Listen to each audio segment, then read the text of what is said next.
lagi dengan Harisma Show, ngobrol santai seputar teknologi. Saya Arsya akan memandu obrolan kita sore hari ini bersama narasumber kita. Kalau kemarin kita bicara dengan si Merah, mungkin kali ini dengan narasumber yang lebih baru lagi, dengan si Biru, yaitu Intel. Ya, dari Intel kita dengan Mas Dedi. Mas Dedi ini perwakilan dari Intel sebagai narasumber kita pada sore hari ini. Halo Mas Dedi, apa kabar? Halo Mas Arsya, thank you, luar biasa banget. Sehat, dan kebetulan juga hari ini cukup cerah ya, luar biasa sekali. Semangat buat teman-teman semuanya. Ya, jadi saya kenal Mas Dedi itu udah cukup lama, kurang lebih tahun berapa Mas? 2015 ya, benar sekali Mas. Udah sampai beberapa kali ketemu, kayaknya masih gini-gini aja. Mau gimana lagi Mas? Ya gini aja. Cuman nanti ada beberapa update sih Mas tentang teknologi terutamanya, yaitu dari Intel ya, nanti akan kita bahas gitu kan ya. Jadi gini Mas, kalau kita temuin kalau Intel mungkin teman-teman udah tahu juga ya, Intel, si Biru dan kawan-kawan lah ya. Jadi yang kita bahas sebenarnya di podcast ini lebih ke sebenarnya gini, Intel itu kalau kita beli laptop atau kita temui di banyak prosesor atau di beberapa tipe brand laptop, manapun kayaknya semuanya sudah ada yang pakai Intel atau bahkan semuanya sudah pakai Intel sebenarnya ya. Nah, cuman yang pengen kita tahu adalah sebenarnya Intel ini teknologinya apa aja sih sebenarnya? Oke, baik. Sebenarnya kalau kita ngomongin Intel, itu teman-teman pastinya sudah paham dan sudah tahu semuanya ya. Dimana kalau untuk Intel ini memang salah satu prosesor terbesar di dunia saat ini. Yang dimana saat ini kita sudah sampai dengan generasi ke-13 Mas. Itu yang pertama dulu nih. 13? Ya, generasi 13 nih guys, teman-teman semuanya. Selain itu juga, Intel juga mengembangkan di dunia untuk project atau solution Mas. Yang dimana kita hadir dengan mini PC-nya kita, yaitu adalah Intel NUC atau Intel NUC. Jadi itu adalah mini PC Intel yang dimana itu adalah solusi buat teman-teman, terutama di government atau pemerintahan, yang sangat-sangat minim sekali atau sangat-sangat kecil sekali device-nya, itu sangat kecil banget. Dan yang pastinya nanti di Harisma pun juga tersedia Intel NUC ya, benar gitu ya. Dan nanti buat teman-teman yang tidak mempunyai ruangan yang luas gitu ya Mas ya. Jadi cukup dengan Intel NUC, Intel NUC itu bisa menjadi solusi buat dashboard ataupun buat desktopnya di kantor seperti itu Mas. Kita mulai dari Intel NUC kali ya. Berarti kan Intel NUC itu setahu saya mini PC ya, karena kita juga ada. Jadi teman-teman kalau mau cari nanti contohnya atau mau lihat wujudnya seperti apa, datang aja ke Harisma ya. Kurang lebih segini Intel NUC itu. Cuman itu kan secara prosesor, secara RAM, hard disk atau SSD itu kan tertanam di situ semua. Itu dengan segitu compactnya kira-kira performanya kayak gimana sih Mas? Karena kalau kita lihat PC besar ya, kalau sekarang PC jadi kecil, apakah itu mengurangi performa atau seperti apa? Sebenarnya sih tidak mengurangi dari segi performanya Mas. Jadi itu tetap sesuai dengan apa yang ditanamkan di dalam device itu sendiri Mas. Contoh nih, kalau untuk performa untuk di Core i3 otomatis dia lebih kepada keseharian istilahnya kayak seperti Office, kemudian browsing, kemudian edit ringan itu masih cukup bisa. Kemudian kalau untuk di i5 juga itu untuk tugas-tugas agak berat dikit itu masih mumpuni Mas. Jadi tidak mengurangi dari segi performa itu, dalam bentuk kecil pun performanya sangat luar biasa. Itu sekilas untuk NUC Mas, kayak gitu. Cuman nantinya kita tidak akan banyak nih ngomongin untuk NUC pastinya ya. Kita nanti akan coba untuk bahas untuk di sisi untuk laptopnya. Menarik sekali kali ini. Ada NUC, NUC perangkat kecil dari Intel yang bisa dipakai sehari-hari dan tidak ada penurunan performa di dalamnya. Selanjutnya, kalau isu terkininya atau yang tadi seperti disampaikan itu kan tahun 2023 Intel itu sudah mengeluarkan Intel Gen 13. Iya, benar sekali. Dengan kode name apa Mas? Untuk kode name-nya atau name code-nya itulah Raptor Lake. Raptor Lake. Iya, kalau sebelumnya kalau nggak salah Tiger Lake ya. Tiger Lake. Iya.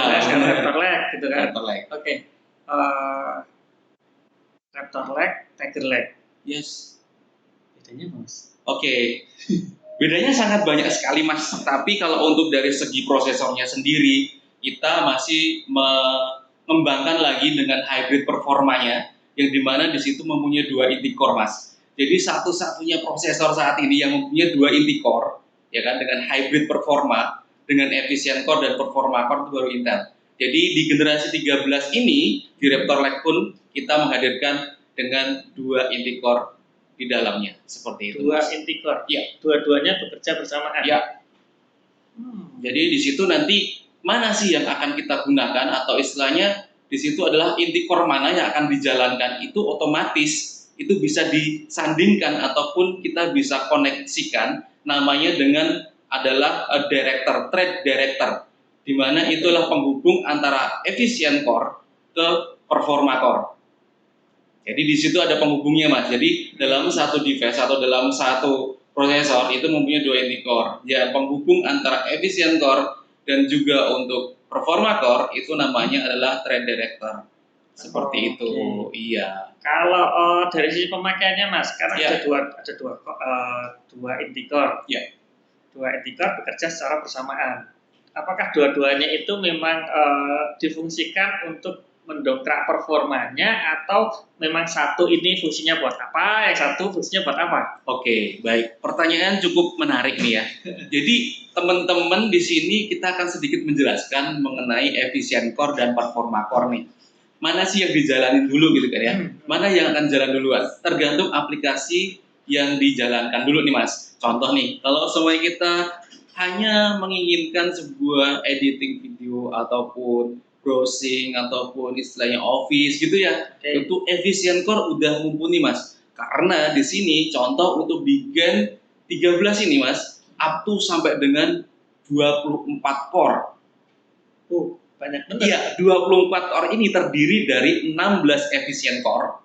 Kemudian ditambah lagi ya kan, pembagiannya itu adalah 8 performa core. Jadi 16 efisien core plus 8 performa core. Dengan total adalah 32 thread. Di dalam satu unit? Iya, seperti itu. Di dalam satu prosesornya itu mas. Jadi kalau semuanya kita lagi main game nih mas ya, lagi main game, jadi otomatis yang akan jalan itulah performa core-nya. Jadi yang akan multi thread-nya, jadi dia akan jalan, itu adalah nanti di performa core-nya mas. Nah, apa sih gunanya untuk efisien core ini pada saat performa core itu jalan? Efisien core ini bertugas untuk membantu atau mengantisipasi notifikasi atau software yang pada saat kita main game itu masuk mas. Sehingga dia tidak mengurangi performa dari game itu sendiri. Contoh nih, pada saat kita main game online nih mas, otomatis kan ada email, kemudian kebetulan kita aja connect juga ke WA gitu kan ya. Nah otomatis pada saat itu dia masuk, otomatis dia akan menurunkan sebuah performa itu. Nah tugasnya efisien core ini itu adalah mengantisipasi supaya performa core ini tetap bekerja maksimal mas. Jadi istilah kata nih mas, pada saat bos kita itu ada tamu nih mas, baru ngerjain sebuah pekerjaan nih, kemudian ada tamu masuk nih, ya kan? Nah di situ ada security-nya atau istilahnya di situ adalah contoh sekretarisnya. Nah, efisien core ini adalah sekretarisnya yang di belakang layarnya. Jadi pada saat kita mau masuk, di stop dulu nih. Jangan dulu, soalnya bos masih ada kerjaan.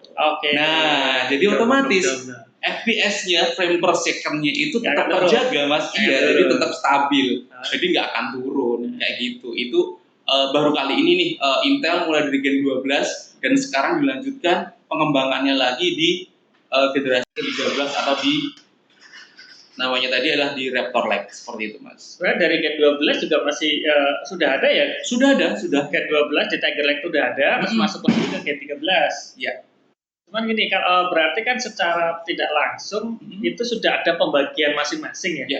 Antara si performa core sama efisien core. Ya kalau misalkan tadi diilustrasikan seperti itu fungsinya lebih ke biar nyaman aja, orang nge-game aja gitu. Jadi gini mas, kalau kita ngomongin Intel, sebenarnya sih Intel mempunyai solusi yang cukup dibutuhkan buat pengguna sekarang ini.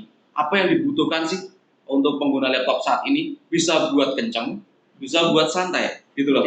Jadi kalau pada saat dia mau santai aja nih, berarti efisien core yang jalan. Karena efisien core-nya kan totalnya juga banyak tuh mas.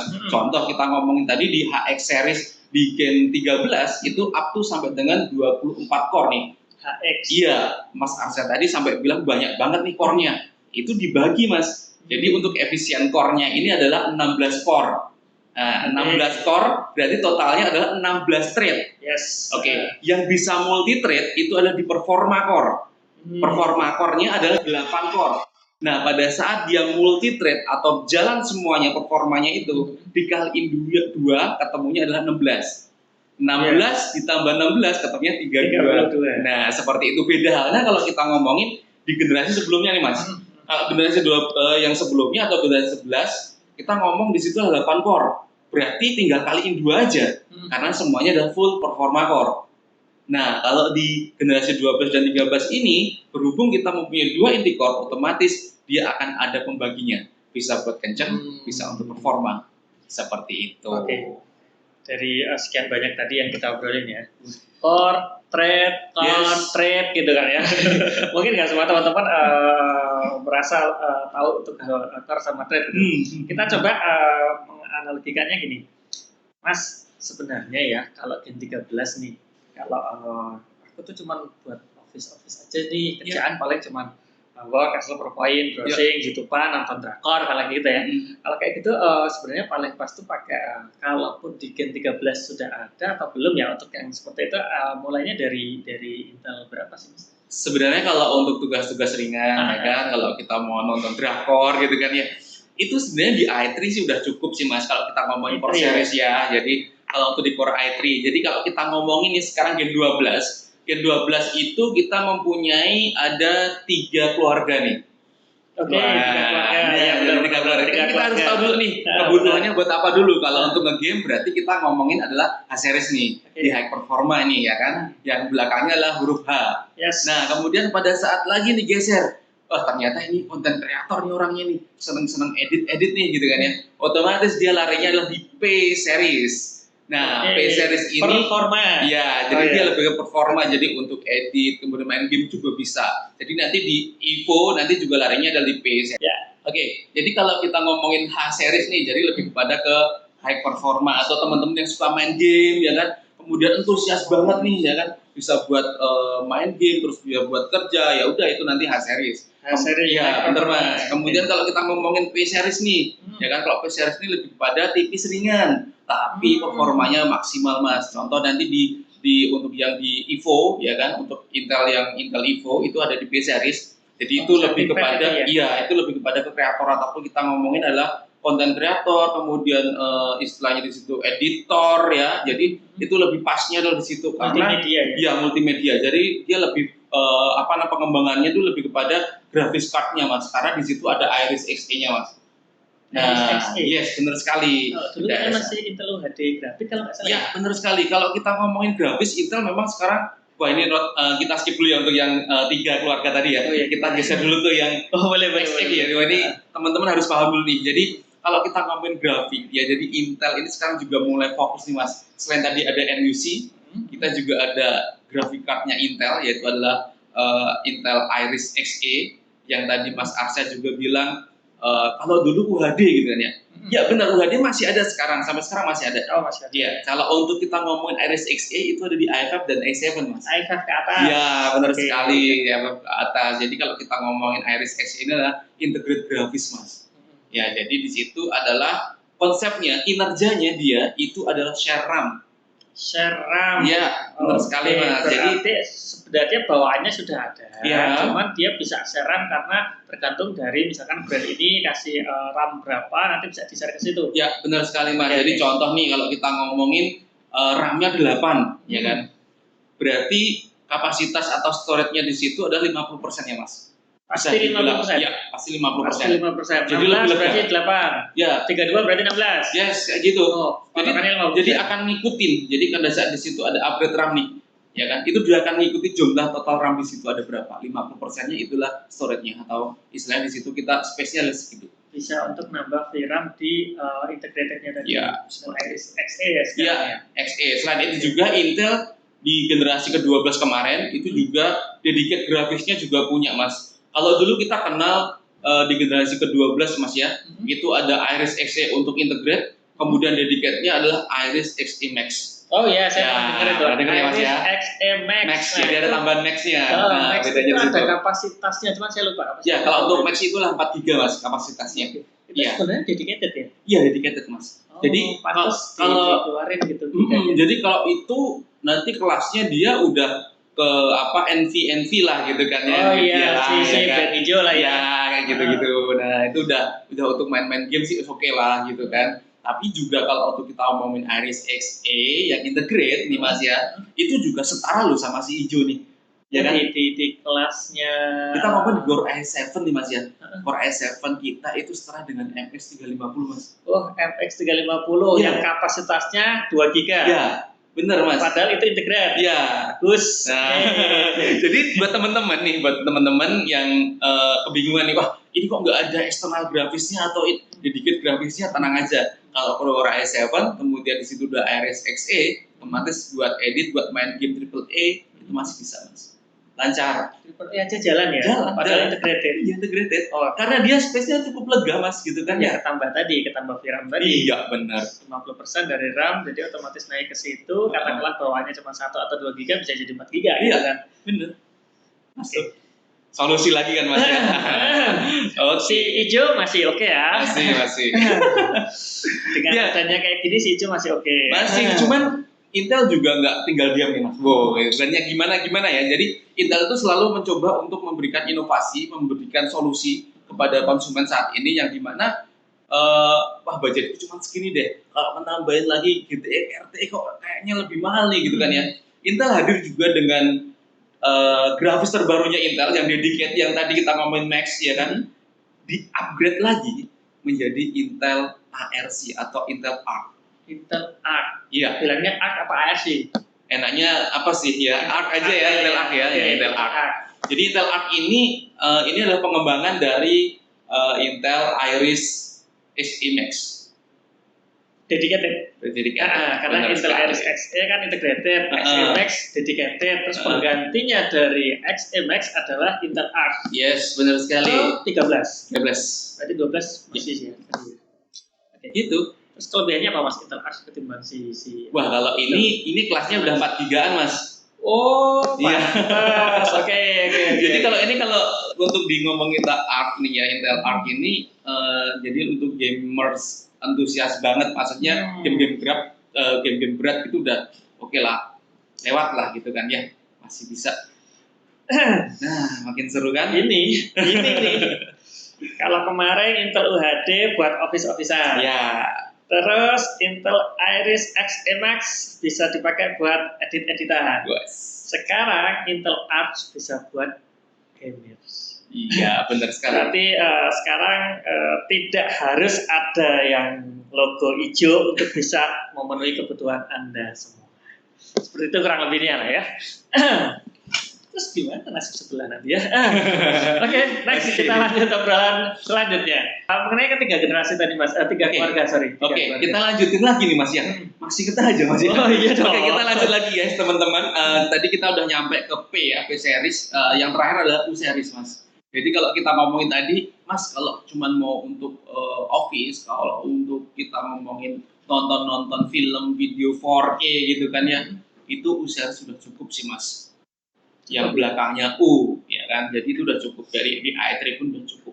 Jadi kalau kita ngomongin di IT, sekarang performanya yang diberikan itu pun juga cukup maksimal dan cukup bagus dari segi multitaskingnya, kemudian dari segi koneksinya, dari segi apapun di situ udah di upgrade lagi Mas dari generasi yang sebelumnya untuk di Core i3 seperti itu. Ya memang kalau kita ngomongin teknologi memang cepet banget sih Mas ya. Banyak yang ngomong juga di luaran sana itu, Mas kok andang 13 sih gitu kan ya. 12 saja belum habis. Udah ke 13. Bagus. Oke, ini kan U untuk yang buat hari-hari. Ya. P untuk editing tadi ya. Ya. Kreator lah kita kan ya. Kreator. Langsung aja ke H. Ya. H sendiri H. Aku tadi sempat dengar HX, ada H lainnya. Ada H lainnya. Jadi kalau kita ngomong H ini banyak sekali nah belakangnya. Jadi begitu ya. Kalau kita ngomongin HX itu lebih gamers elite maksudnya di situ. X ya. Okay. Nah, itu kita ngomongin frekuensinya nih. up to sampai dengan 5,6 GHz, Bos.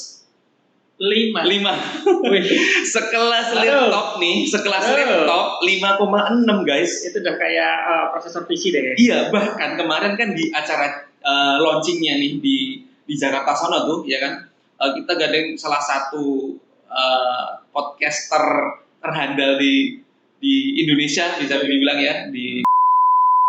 Siap. Nah itu live itu bisa sampai malah lebih dari 5,6 Mas. Tapi bukan overlock kan? Iya, itu nanti di HK. Nah, ya, berarti kan HX ini kan bener. lebih dari D5 aja tanpa overlock. Yes, bener. Nanti kalau kita ngomongin K, nah belakangnya K, itu bisa naik lagi, Bos. HX. Ada H aja ada nggak? Ada aja gitu. Oh iya, yes. H aja ada. HX ada. HK ada. Pusing nggak? Enggak. Ya, kalau Mari kita bahas. Iya.